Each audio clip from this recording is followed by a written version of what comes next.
assim para Jesus: Jesus, deixe-me ir primeiro sepultar meus pais e depois eu sigo o Senhor. E Jesus vai virar para esse moço e vai dizer o que para ele? Deixe os mortos enterrarem os seus mortos. Qual que era o entendimento e o sentimento disso? De que espiritualmente aqueles que não estão em Cristo, esses estão mortos, esses não têm a vida de Deus. E o Senhor ele está falando para você hoje, que você possui a vida de Deus dentro de você. Dentro de você. Eu me lembro que antes de me converter ao Evangelho, eu vim de uma família e todo mundo lá era do tabaco, irmão. Todo mundo era macumbeiro e todo mundo ia para as encruzilhadas e todo mundo ia para os terreiros. E de repente eles, não é que eles se desviaram do terreiro, mas eles deram uma esfriada lá. Saímos na época, a minha família toda, nós morávamos na Vila Carrão, lá na Zona Leste. E saía-se da Vila Carrão, ia lá para o Belenzinho. Saía-se da Vila Carrão, ia lá para a Vila Maria, Zona Norte, da Zona Leste para a Zona Norte. E o pessoal ia lá. E aí, minha família deixou de frequentar um pouco, de estar lá, nesses trabalhos todos. E com o passar disso, as pessoas dentro da minha casa, elas começaram a ter, não vou dizer surtos de loucura, mas as pessoas elas começaram as coisas saírem, os demônios querendo apanhar as pessoas para as coisas ficarem difíceis para elas. E nesse inteirinho todo, do sacrifício e do esforço que era feito, a minha família, eles não tinham vida dentro deles, só morte. E o que começou a acontecer? Quando o ser humano ele não é alimentado pelo Espírito de Deus, você já sabe por qual Espírito ele vai começar a ser alimentado. E o ser humano, quando não é alimentado pelo Espírito de Deus, os espíritos maus e malignos vão começar a alimentar essa pessoa, e essa pessoa vai começar a andar cheia de morte, não cheia de vida. E um homem cheio de morte, sabe o que ele faz? Ele declara palavras de vida. Qual que é a palavra que ele declara? Só palavras de morte. Imagine, não é o caso, mas imagine, minha esposa está ali. Se nós não nos tratássemos com palavras de vida, só com palavras de morte. Eu sei lá, acontecesse qualquer coisa dentro de casa e ela fosse lavar a louça lá e quebrasse um copo, um prato, e eu já dissesse assim: ô sua anta, lava direito essa coisa aí. Ou o contrário também, ela me pedisse alguma coisa para trazer do supermercado, às vezes ela pede alguma coisa para levar para casa e eu acabo esquecendo. E chega assim: você trouxe? E eu faço assim: puxa vida, lembrei de tudo menos disso aí. E ela fala assim: tá bom, meu amorzinho, depois a gente compra outro. Mas é para você chegasse e a pessoa logo vomitasse palavras de morte. Sabe por que nós não declaramos palavras de morte? Porque em nós há a vida, e não é qualquer vida. É a vida de Deus que está dentro de você. Eu aconselhava um homem esta semana, ele com problema de relacionamento, e Jesus está tratando o casamento dele. E aí, eu conversando com ele de um lado e conversando com a esposa do outro lado, aí eu falei as duas coisas para os dois. Eu disse assim: vocês precisam saber conversar um com o outro. Vocês precisam falar palavras de vida um para o outro, porque vocês só estão... Eu falando de um lado com um, e esse telefone, claro, e do outro lado falando com o outro, e só palavras de morte. E eu fiquei pensando assim comigo: meu Deus, se essas pessoas te conhecem, se essas pessoas te servem, elas têm que carregar a tua palavra e a tua palavra de vida. Porque o Salmo 109, o verso 17, vai dizer que quem gosta de amaldiçoar, sabe o que vem sobre essa pessoa? Não sou eu quem digo isso. É as Escrituras que nos ensinam desta forma. Ele gostava de amaldiçoar, é mais ou menos assim. Imagine alguém que fale da vida de outra pessoa. Os antigos diziam assim, né? Cuidado, não fique falando do filho dos outros, porque senão o seu fica igual ou pior. E aí acontece as coisas e realmente fica bem pior, porque a pessoa ela ficava falando palavras de maldição. E aqueles que falam palavras de maldição, mais dia ou menos dia, infelizmente essas palavras vão alcançar essa pessoa. O Senhor te trouxe aqui hoje para poder falar para você, estou sendo repetitivo pelo Espírito Santo de Deus, porque eu preciso entrar no texto aqui. Você possui a vida de Deus. Você pode dizer isso? Diga, eu tenho a vida de Deus em mim. É o que você tem. É o que você possui. Porque quem gosta de amaldiçoar, dificilmente vai conseguir abençoar. Nada é bom, irmão. Nada é bom para quem gosta de amaldiçoar, irmão. Nada está bom para quem gosta de amaldiçoar o tempo todo. Você não pode chamar a sua casa de inferno, porque a sua casa não é inferno. Se você soubesse como que é o inferno, já tive experiências com Deus. Tem experiências que o Senhor nunca me permitiu compartilhar com ninguém, nem com minha esposa. Comigo, como com ela também. Se as pessoas soubessem como que era o inferno, elas jamais diriam assim, esse lugar é o inferno, porque a pessoa está liberando palavras de maldição. Você possui a vida de Deus. Palavras de morte não tem que sair da sua boca. Desgraça, desgraçado, isso não sai da boca de quem tem vida com Deus. Amém, querido? Eu já disse isso aqui para os meus irmãos aqui. Eu e minha avó, quando ela era viva, a gente estava jogando videogame, eu e minha avó. Eu perdi, irmãos. Na hora que eu perdi, eu falei, desgraçado. Eu tomei um tapa tão infeliz na boca que eu estou procurando meu dente até hoje. Pá! Foi um só, irmão. Pum! Quase que eu viro da cadeira. Eu tinha uns 9 anos de idade. Pum! Eu comecei a chorar. Nunca mais você fala uma palavra dessa aqui dentro dessa casa. E minha avó não era cristã, não.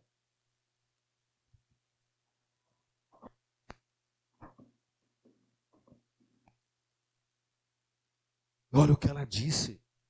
Nunca mais você diga isso dentro dessa casa. Então, policia a palavra que você diz dentro do teu lar. O teu filho não é peste, tua filha não é praga.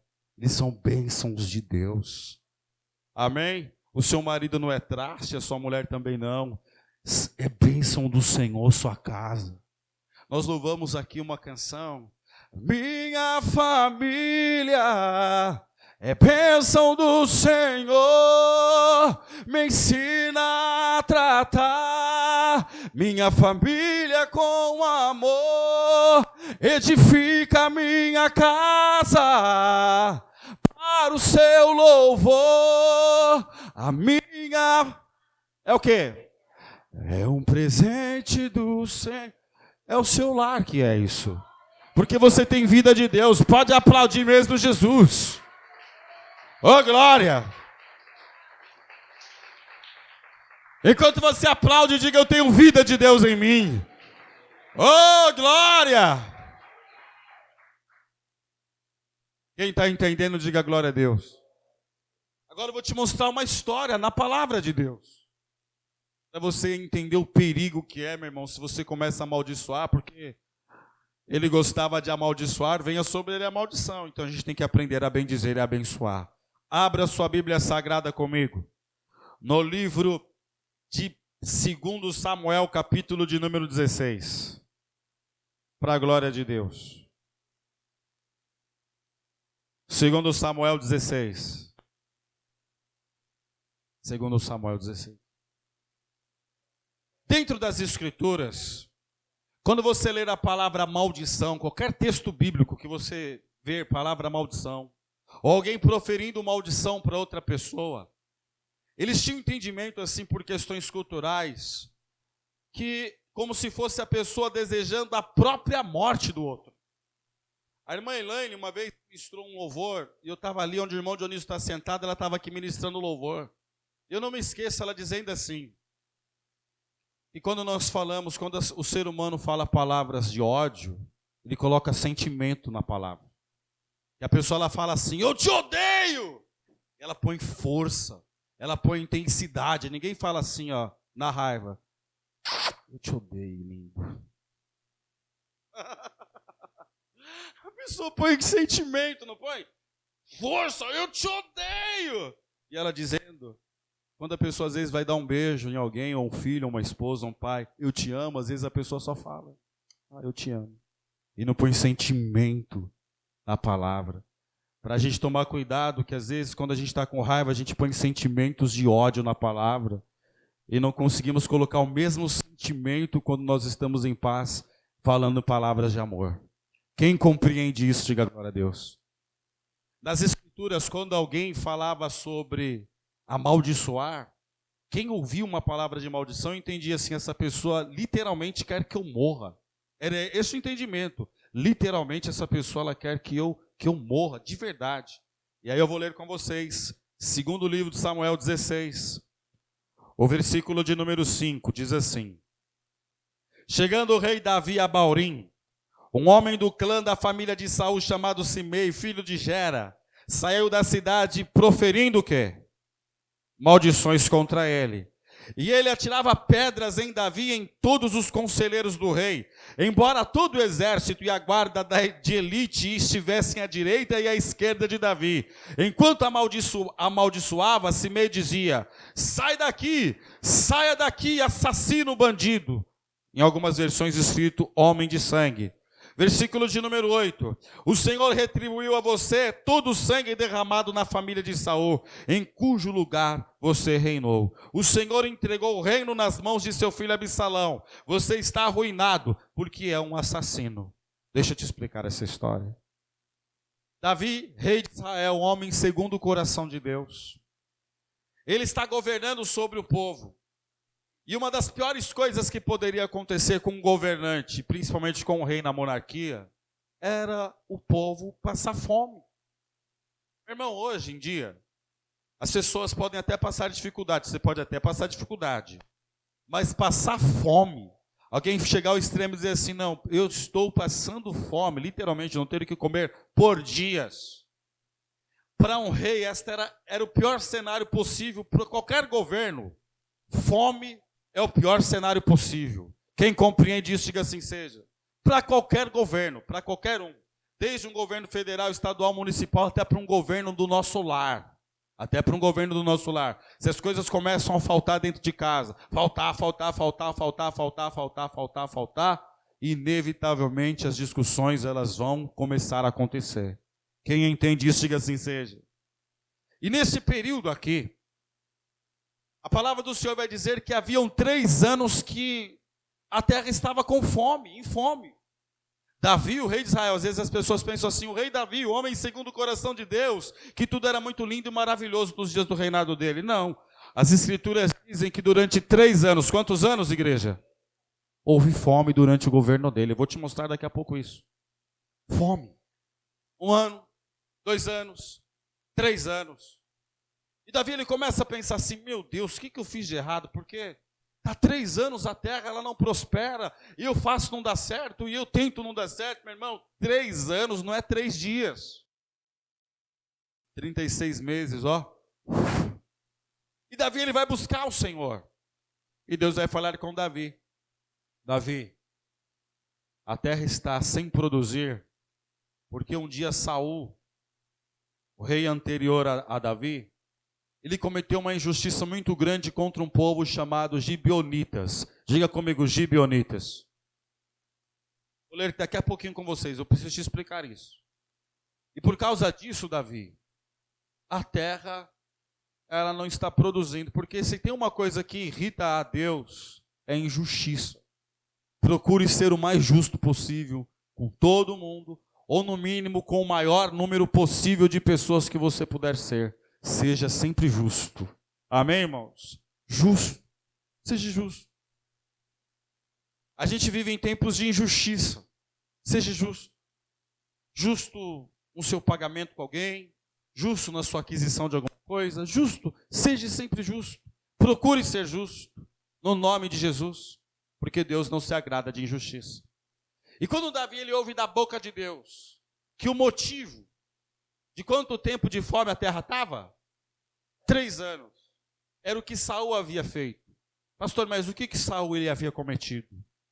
Saul simplesmente por causa de raiva e de inveja de Davi, ele começou a procurar Davi por todos os territórios de Israel. E Saul ele vai matar todos os descendentes de Gibeonitas. Davi passou por lá, eles acobertaram, vamos matar todos. E Davi, ele passou o fio da espada a todos os homens da região de Gibeon. Matou todos. Saul era o rei. Só que Deus, ele não se agrada de injustiça. O tempo passou, irmãos. Talvez na sua vida, você esteja olhando para uma área e você dizendo, Deus, mas isso não está produzindo como poderia ou como deveria. Seja justo. Porque se você cobertar com justiça, Deus abre as comportas dos céus e te abençoa. Quem é injusto não prospera, irmão. Quem é injusto prospera hoje, mas deixa de prosperar amanhã e deixa de prosperar depois de amanhã. Davi, ele não sabia o que estava acontecendo, mas glória a Deus que o Espírito Santo vai revelar para ele o que era. Amém ou não? Como está falando com você também. Se existir áreas na sua vida que não estão indo para frente, você pode ter certeza absoluta de que o Senhor espera justiça nisso. Você ser justo. Você se posicionar de maneira justa. Davi, ele vai ouvir dos gibeonitas, Simei amaldiçoando ele. Davi, seu maldito. Eu já expliquei para vocês que quando alguém amaldiçoava nos tempos bíblicos, a pessoa estava desejando a morte. Davi era o rei da nação. Querido, sabe quais eram as consequências se alguém apontasse o dedo para o rei? Se nós que somos seres humanos, se alguém levantar a voz para você, apontar o dedo para você, o que você diz? Aponta o dedo para mim.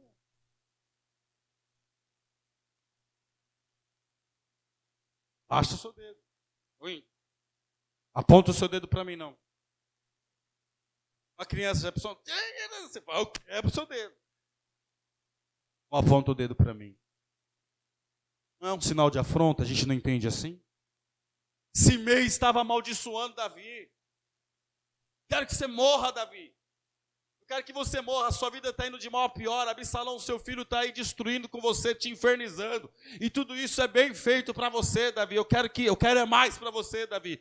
E o rei, Davi, se você não sabe, Davi tinha 37 valentes, que os homens, eles eram terríveis, preparados para a guerra.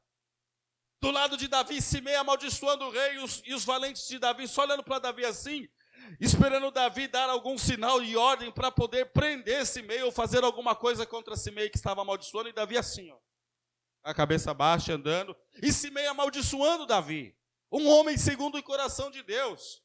Queridos, o Senhor falou no início da mensagem que temos vida de quem? De Deus em nós. Diga mais uma vez, eu tenho a vida de Deus em mim. Davi também possui a vida de Deus dentro dele. Mas o momento que ele estava passando na vida, tão ruim, quando as palavras de maldição vieram contra ele, não fez questão nenhuma nem de repreendê-las. Ele baixou a cabeça e é isso aí mesmo. Quero que você morra, Davi. Eu quero que os seus filhos te deem mais dor de cabeça ainda, Davi. Ele andando. E os valentes de Davi, o exército de Davi que estava ao lado dele. Não esqueça desse detalhe. 3 anos de fome. Davi triste, tudo dando errado. Eu não vou entrar nesse mérito hoje com vocês. Absalão, filho dele, dando trabalho para ele demais. Sabe aquele dia que tudo dá errado para um ser humano? Davi. Esse dia. E Simei amaldiçoando ele. E amaldiçoando Davi. Abissai, que era um dos seus generais de guerra, um dos valentes dele, vai dizer, Davi, e aí, o senhor não vai fazer nada? Vai deixar esse cão morto te amaldiçoar, Davi? Dá ordem aí que eu arranco a cabeça dele agora aqui no meio do povo. Isso está escrito na Bíblia. Só que Davi vai dizer assim, não. Deixe ele amaldiçoar. Deixe ele continuar amaldiçoando. E a queixa de Simei era essa. De que Saul havia matado toda a família dele. E o que Davi tinha com isso, irmãos? Tem coisas que acontecem conosco, você disse isso essa semana. O que eu tenho a ver com isso? O que eu tenho a ver com isso?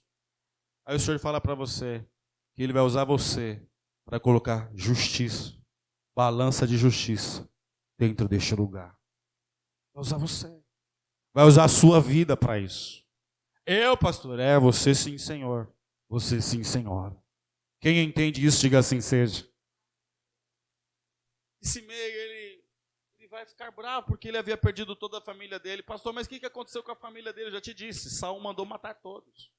E para apaziguar a guerra, Davi vai dizer, e a fome, Davi vai dizer, vocês querem que eu faça o quê? E os gibeonitas vão querer homens descendentes de Saul, para que fossem executados. E Davi vai concordar, olha que coisa terrível, olha. Davi vai ter que entregar 7 homens nas mãos dos gibeonitas para eles fazerem a justiça. E o povo olhando, só decisões de impopularidade que Davi estava tomando. Quem consegue entender, diga glória a Deus. E o mundo caindo na cabeça dele, desmoronando na cabeça dele. E um homem amaldiçoando ele, querendo morte. Pastor, mas isso tem a ver o que comigo? Quando a gente está para baixo, quando a gente acha que não tem mais o que perder, ou quando a gente está com muita raiva, a gente não mede as coisas. A gente não mede. A pessoa está com raiva num trabalho, ela está com raiva dentro de casa. Começa a dizer só palavras de morte. Hoje, o que Deus quer de você é: eu coloquei palavras de vida dentro de você. Diga. Pastor, eu tenho dificuldade em me expressar. Dobra o teu joelhinho do lado da tua cama e fala assim: Senhor Jesus, me ensine a expressar palavras de vida dentro da minha casa. Senhor Jesus, me ensine a expressar palavras de vida lá dentro do meu trabalho. Senhor, me ensina, Jesus. Senhor Jesus, me ensine a expressar palavras de vida diante do Senhor. Ele vai te ensinar, irmão. Ele vai ensinar você. Davi, quando ele ouve todas as palavras de maldição de Simei, para a gente encerrar aqui, diz assim a palavra de Deus, versículo 10. Mas o rei disse: que é isso que vocês têm com isso, filhos de Zerua? Ele me amaldiçoou porque o Senhor lhe disse que amaldiçoasse. Davi, portanto, quem poderá amaldiçoar-se Davi? Portanto, quem poderá questioná-lo? Então disse Davi a Abissai e a todos os seus conselheiros: até meu filho, sangue do meu sangue, procura matar-me. Quanto mais esse benjamita, deixe-o em paz, que amaldiçoe, pois foi o Senhor que mandou fazer isso. Versículo 12, diga: eu tenho a vida de Deus em mim. Quando o Espírito Santo nos lembra, versículo 12 acontece conosco. Olha o que está escrito. Talvez o Senhor considere a minha aflição e me retribua com bem a maldição que hoje recebo.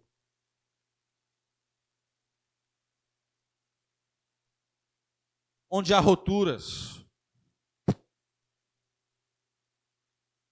90% das vezes, nunca se sai de formas amigáveis. É sempre com palavras de maldição. Só que no contexto bíblico, o que o Senhor está te ensinando hoje, que dentro do contexto bíblico, o amaldiçoar não é só a palavra falada, é o desejar morte. Quando a gente libera uma palavra de maldição, nós estamos desejando morte. Não, pastor, eu não. Eu estou te ensinando conforme a Bíblia ensina. Não chame ninguém de burro. Não chame ninguém de idiota. Se policie, meu irmão, nas suas palavras, porque você tem a vida de Deus dentro de você. Não, pastor, mas a minha intenção não é essa. Eu sei, Deus também sabe. Mas tem um, meu irmão, tem um que ele distorce a palavra e usa para destruir você, para me destruir também. Você sabe quem é? Diabo. Deus conhece o seu coração, sabe a intenção da sua mente. Mas quando um homem de Deus, uma mulher de Deus fala uma palavra de maldição, o diabo não quer nem saber, irmão. Ele apaga o fogo com gasolina. É isso que ele faz. Peça a vida de Deus e declare as palavras de Deus. Ah, mas eu falei com raiva. Irmão, é igual alguém que dispara um tiro. Ah, mas foi sem querer, querendo. Matou, irmão. Não tem volta. Ah, fulano lá está estranho comigo. Claro, você metralhou com palavras de maldição a pessoa. E o diabo fica, preso a essas palavras. Nós iremos orar, queridos. Pastor, mas o que aconteceu naquele dia lá com o Simei? O capítulo eu não vou ler, mas você pode ler isso na sua casa. No capítulo 21 do livro de Samuel, a Bíblia Sagrada, ela não está organizada aqui para nós de uma maneira cronológica dos fatos aqui. Ela está organizada de uma maneira para que a gente compreenda melhor as histórias. Amém, irmãos?